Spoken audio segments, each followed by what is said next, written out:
حمد و ثنا کے بعد نہایت ہی واجب القدر قابل صد عزت و احترام و تکریم میری طریقت رہبر شریعت صاحبزادہ والا شان ڈاکٹر صاحبزادہ فرید الدین قادری صاحب اطال اللہ عمرہ و دامت برکاتہ العالیہ، آپ کے متعلقین، صاحبزادگان، آپ کے خاندان، مریدین، سب کو میں اس 7 سالہ پروگرام پر دل کی اتھا گہرائیوں سے مبارکباد پیش کرتا ہوں۔ ایک صدی کا سفر ہے، ایک 100 سالہ خدمات ہے بحمد اللہ تعالی اس خانوادے کی، ان کے آباء و اجداد کی، جو اس شہر کے اندر روحانیت اور علمی اور فکری خدمت فرما رہے ہیں، اور بڑی شستگی کے ساتھ، بڑی شائستگی کے ساتھ، بڑے وقار کے ساتھ اس دور کے اندر کہ جب تصوف کے لباس میں بقول اقبال کے کہ لباس خضر میں یہاں ہزاروں رہزن پھرتے ہیں، رہبری کا لباس پہن کر یہاں رہزن پھر رہے ہیں، شوق باز پھر رہے ہیں، تصوف کے دامن کو تار تار کر دیا، آج صوفیاء کرام کو بدنام کر دیا، لیکن بحمد اللہ تبارک و تعالی اسی شہر کراچی کے وسط میں ایک آستانہ ایسا ہے کہ جو تصوف کا ایک چراغ اور رحمت بن کر اجاگر ہے، جس کو دکھایا جا سکتا ہے بطور نشانی کے، بطور مثال کے، بطور تمثیل کے کہ ایسے بھی آستانے ہوتے ہیں جہاں پر اس انداز کے ساتھ خدمت کی جاتی ہے۔ حضرت گرامی ڈاکٹر صاحب میرے بڑے بھائی ہیں اور میرے بہت گہرے دوست ہیں، ہمارا گھریلو تعلق ہے، آنا جانا ہے، نشست و برخاست ہوتی ہے، مجھے کوئی ایسا مبالغے کا جملہ کہنے کی ضرورت نہیں ہے، لیکن اللہ تبارک و تعالیٰ نے ان کو بہت صفات سے نوازا ہوا۔ جو سب سے بڑی صفت ہے، جو سب سے بڑی ایک صوفی اور ایک مبلغ اور ایک مصلح کی جو سب سے بڑی صفت ہے، وہ اللہ نے ان کو بدرجہ عتم و بدرجہ کمال عطا فرمائی ہے، جو آج کے زمانے کے اندر ناپید ہے ہم سب کے اندر، وہ ہے اخلاق حسنہ۔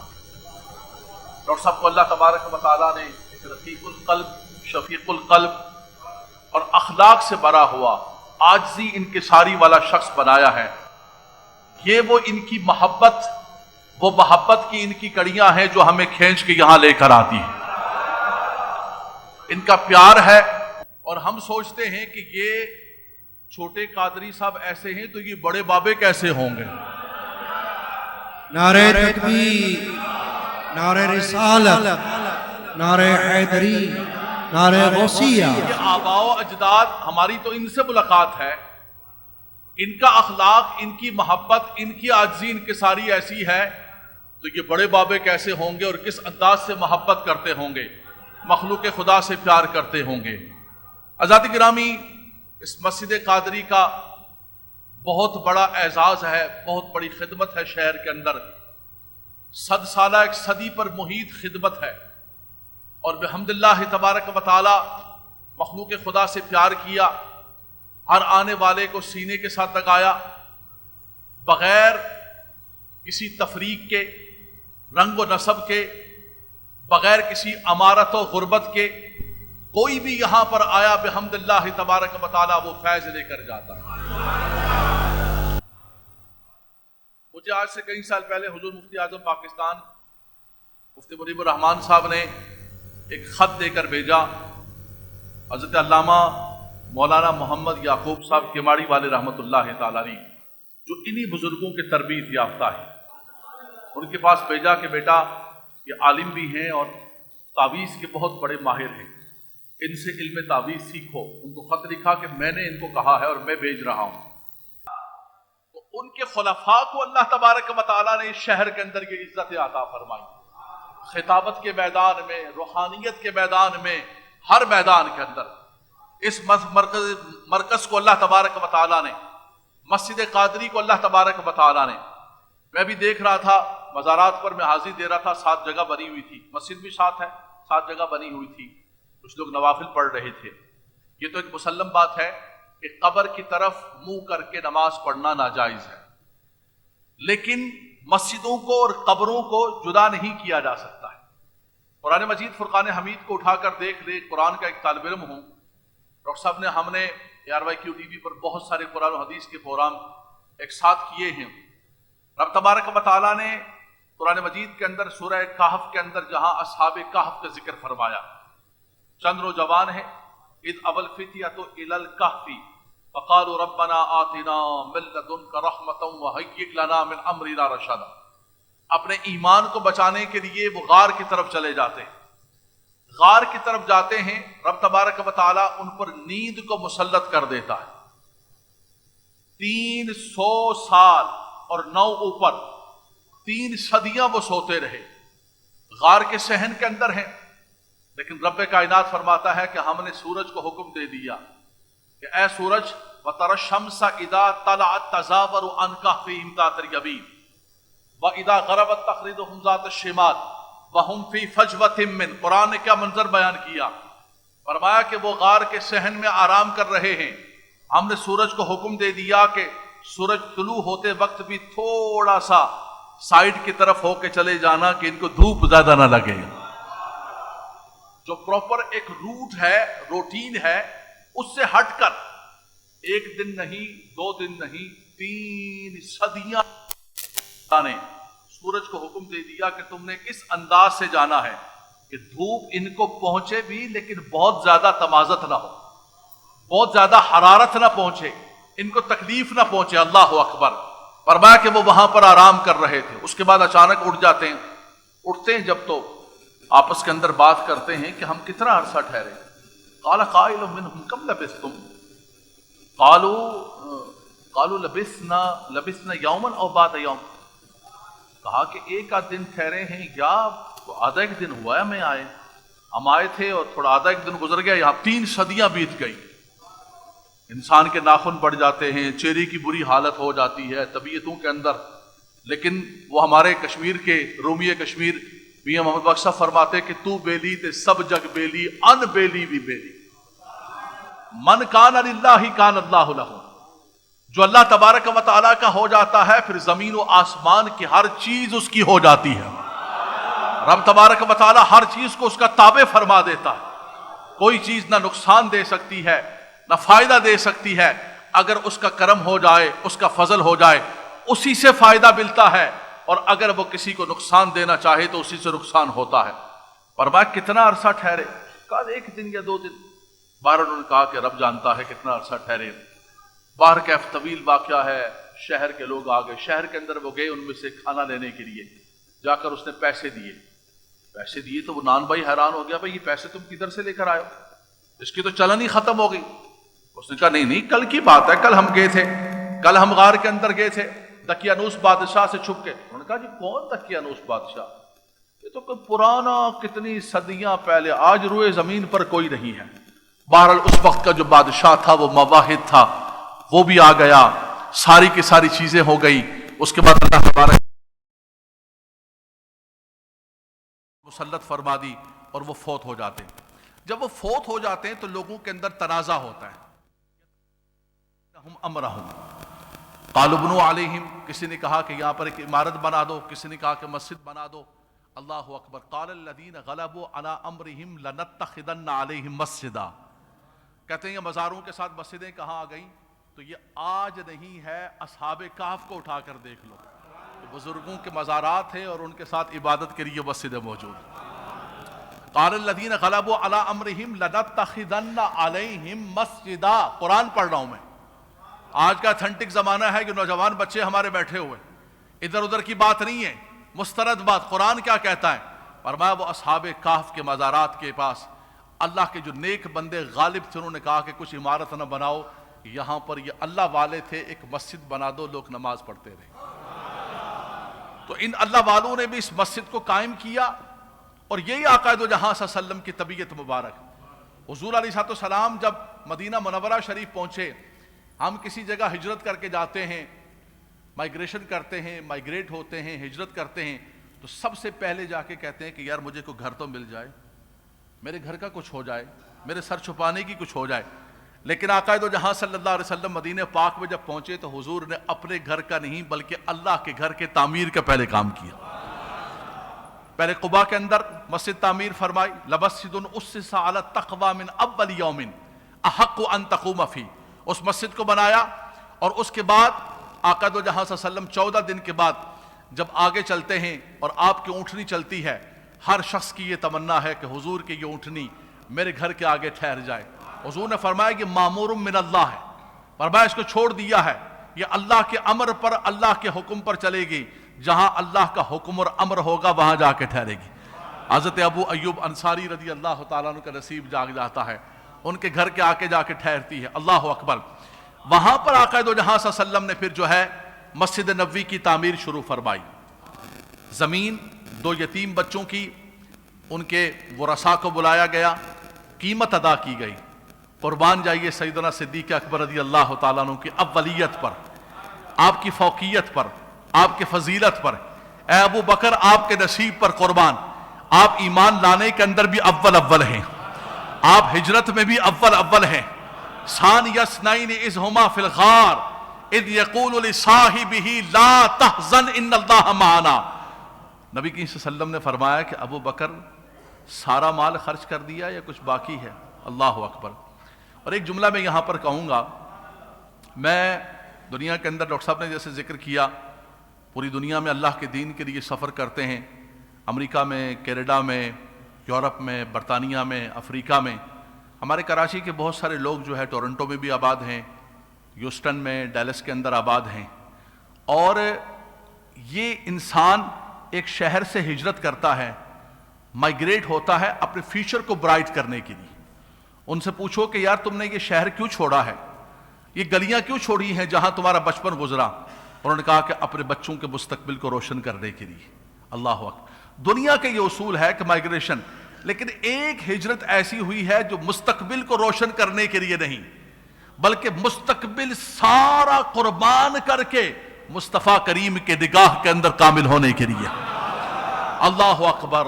فرمایا للفقراء المہاجرین الذین اخرجوا من دیارہم واموالہم یبتغون فضلا من اللہ ورضوانا وینصرون اللہ ورسولہ اولئک هم الصادقون. اللہ اکبر. وہ فقیر نہیں تھے. سیدنا عثمان غنی مکہ کے اندر فقیر نہیں تھے، عبد الرحمن بن عوف مکہ کے اندر فقیر نہیں تھے، سیدنا صدیق اکبر مکہ کے اندر فقیر نہیں تھے، بڑے بڑے تاجر تھے. ان کی جائیدادیں، ان کی زمینیں، مکہ اس وقت سب سے زیادہ دنیا کی مہنگی ترین زمین ہے، لیکن کیا کیا؟ سارا کچھ چھوڑ کر اور آقا دو جہاں صلی اللہ علیہ وسلم کے پیچھے کیسے چل پڑے؟ قرآن کہتا ہے، قرآن کے الفاظ میں، میرے گھر کی بات نہیں. للفقراء المہاجرین الذین اخرجوا من دیارہم واموالہم. فقیر بن کر، سب کچھ چھوڑ کر، بڑا سارا بازار گھر بار چھوڑ کر فقیر بن کر چل پڑے. اور فرمایا کیوں؟ قرآن گواہی دے رہا ہے. فرمایا یبتغون فضلا من اللہ ورضوانا. اللہ تعالیٰ کا فضل تلاش کرنے کے لیے، نصرت تلاش کرنے کے لیے، دین کی نصرت کے لیے، اللہ کے رضا کے لیے اپنا سب کچھ قربان کر دیا. پھر آگے جب مدینہ منورہ شریف کے اندر پہنچے تو قربان جائیں ان انصاریوں پر، انہوں نے بھی اپنے گھر بار کھول دیے. حضور نے مواخات مدینہ جب قائم کی، بھائی بھائی بنایا، کہا کہ یہ ہمارا گھر ہے، یہ ہماری دکان ہے، یہ ہماری زمین ہے، اس کو ڈیوائیڈڈ 2 کریں. آج بھائی بھائی کے لیے ڈیوائیڈڈ 2 کیا، ڈیوائیڈڈ 8 بھی کرنے کے لیے تیار نہیں. ماں باپ مر جاتے ہیں، سب سے پہلے وراثت پر بھائی بھائی، ماں جایا بھائی لڑ رہا ہوتا ہے، لیکن قربان جائیں مصطفیٰ کریم صلی اللہ علیہ وسلم کی تربیت پر. وہ دنیا، وہ مال جس کے لیے سب لڑ رہے ہوتے ہیں. وَمَن يُوقَ شُحَّ نَفْسِهِ فَأُولَٰئِكَ هُمُ الْمُفْلِحُونَ. فرمایا جن کے من سے لالچ کو کھینچ لیا گیا، جن کے من سے ہر قسم کی چیز کو کھینچ لیا گیا، انہوں نے کیا کہا؟ وَيُؤْثِرُونَ عَلَىٰ أَنفُسِهِمْ وَلَوْ كَانَ بِهِمْ خَصَاصَةٌ. سبحان اللہ. نعرہ تکبیر، نعرہ رسالت. ماشاءاللہ ماشاءاللہ ماشاءاللہ. جزاک اللہ. تو وہاں پر انصاری صحابہ کرام نے کس انداز سے استقبال کیا کہ اپنا سب کچھ قربان کرنے کے لیے، باوجود اس کے کہ ان کو بھی ضرورت ہے، لیکن انہوں نے کیا کیا؟ انہوں نے کہا کہ ہماری ضرورت نہیں، ہم اپنا گھر بار زمین جائیداد سب کچھ اپنے بھائیوں کے اندر تقسیم کرتے. وَيُؤْثِرُونَ عَلَىٰ أَنفُسِهِمْ وَلَوْ كَانَ بِهِمْ خَصَاصَةٌ، باوجود اس کے کہ ان کو بھی ضرورت ہے، ان کی بھی حاجت ہے، لیکن فرمایا کہ انہوں نے اِشار کیا۔ اللہ اکبر، یہ فقیر بن کر پہنچے، لیکن سیدنا صدیق اکبر رضی اللہ تعالیٰ عنہ سے پوچھا حضور نے کہ ابو بکر کچھ تھوڑا بہت مال، تو آپ نے اپنی جیب سے پیسے نکالے کچھ، قربان جائیے ابو بکر صدیق رضی اللہ تعالیٰ عنہ کے نصیب پر مسجد نبوی کی پہلی پیمنٹ بھی آپ کے نصیب کے اندر آ گئی۔ آج بادشاہوں نے پورے مدینے کو مسجد نبوی کے اندر شامل کر دیا، لیکن خدا کی قسم میرے ابو بکر کی پیمنٹ کو نہیں پہنچ سکتے ہو۔ وہ جو اولیت و فوقیت جو رب تبارک و تعالیٰ نے ان کو اعزاز عطا فرمایا، ان کو اکرام عطا فرمایا، آج دنیا کے اندر ہمارے وطن عزیز ملک پاکستان کے اندر اس بات پر فساد ہو رہا ہے کہ سیدنا ابو بکر صدیق رضی اللہ تعالیٰ نے، ارے ابو بکر تو وہاں بھی سارا کچھ قربان کر کے آئے، جو بچا ہوا تھا وہ یہاں قربان کر رہے ہیں، عثمان غنی قربان کر رہے ہیں۔ بلکہ سیدنا صدیق اکبر رضی اللہ تعالیٰ جب جانے لگے تو آپ نے فرمایا اپنی اولاد کو بلایا، فرمایا پتہ کرو بیت المال سے میں نے کتنا میں نے وظیفہ حاصل کیا ہے۔ فرمایا فلاں میری زمین کو بیچ کر وہ بھی بیت المال کے اندر جمع کر دو۔ تم امت کو اس بات پر لڑا رہے ہو کہ یہ باغ دیا ہے نہیں دیا ہے، ارے وہ باغوں کو لینے کے لیے نہیں، سب کچھ قربان کر کے اسلام کو بچانے کے لیے آئے تھے۔ تو آقا دو جہاں صلی اللہ علیہ وسلم کا بھی یہی مزاج مسجد کے 100 سالہ بات میں کر رہا تھا کہ حضور علیہ السلام نے سب سے پہلے قباء کے اندر لمسجد اسس علی التقوی من اول یوم احق ان تقوم فیہ، اور اس کے بعد مسجد نبوی کو تعمیر فرمایا۔ اللہ اکبر، ان بزرگان دین کا بھی یہی وتیرہ، جہاں گئے ہیں اپنے گھر کی تعمیر کی فکر نہیں کی ہے، بلکہ بحمد اللہ تعالی اللہ کے گھر کو بنانے کے لیے کوشش کی۔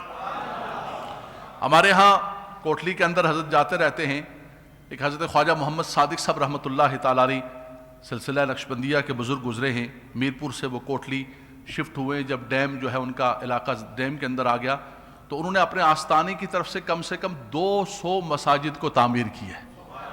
تو ان بزرگوں کا یہی کام ہے، مسجدیں بنانا، مسجدوں کو آباد کرنا۔ وہ ہماری زبان میں ان کو کہتے ہیں مسیطہ والے پیر صاحب، سبحان اللہ، کوئی بنگلے والے پیر صاحب نے، کوئی کوڑے والے پیر صاحب نے، اے مسیطہ والے پیر صاحب، یہ مسجدوں والے پیر صاحب ہیں۔ یہ کون سے بابا جی؟ قادری مسجد والے بابا جی، سبحان اللہ، جن کا تعارف ہی مسجد ہے، جن کی پہچان ہی مسجد ہے، جن کا اوڑھنا بچھونا ہی مسجد ہے، جن کے شب و روز جو ہے وہ مسجد کے اندر گزرے، جنہوں نے اللہ کے گھر کو آباد کیا۔ اور حضرات گرامی یاد رکھیے گا کہ یہ مسجد آپ سمجھے کہ اسلام کا مرکز اور اسلام کی سلطنت ہے۔ آقا دو جہاں صلی اللہ علیہ وسلم نے اس ریاست مدینہ کے اندر جب مسجد نبوی بنائی، وہیں پر بیٹھ کے سلطنت کے سارے فیصلے ہوتے تھے، وہیں پر بیٹھ کر سارے کے سارے معاملات ہوا کرتے تھے۔ یہ بنیاد اور اساس ہے، یہ دین کی بنیاد اور اساس ہے۔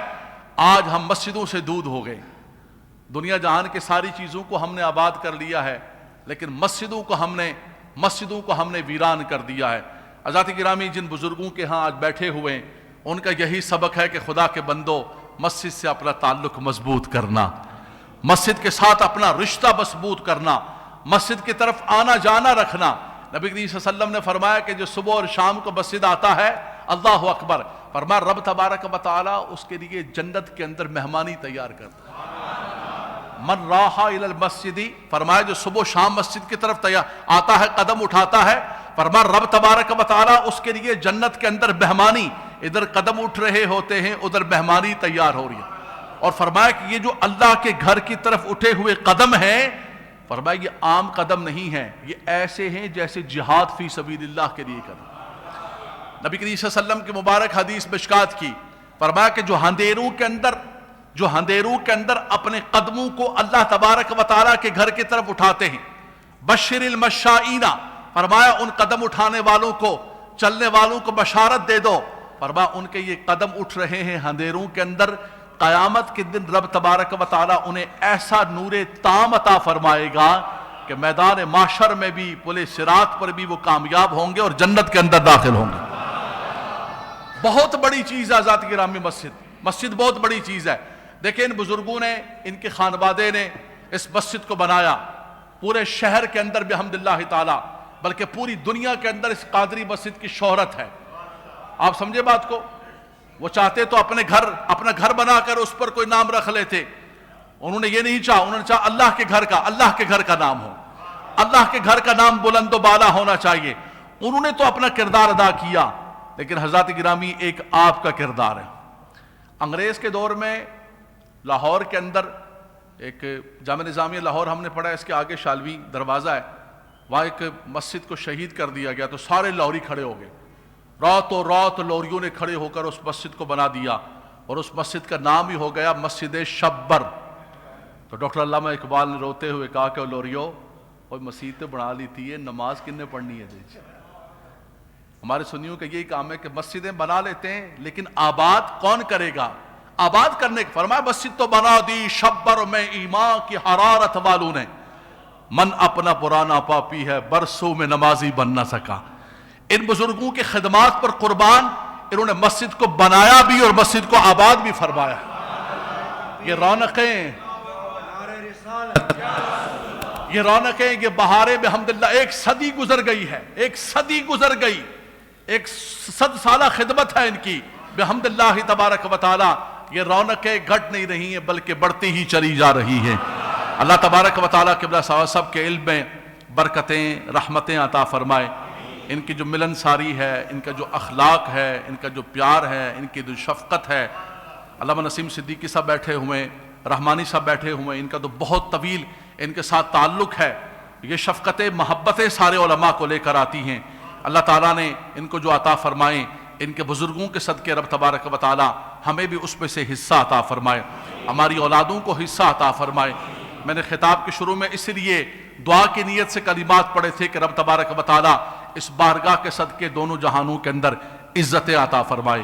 وآخر دعوانا الحمدللہ رب العالمین۔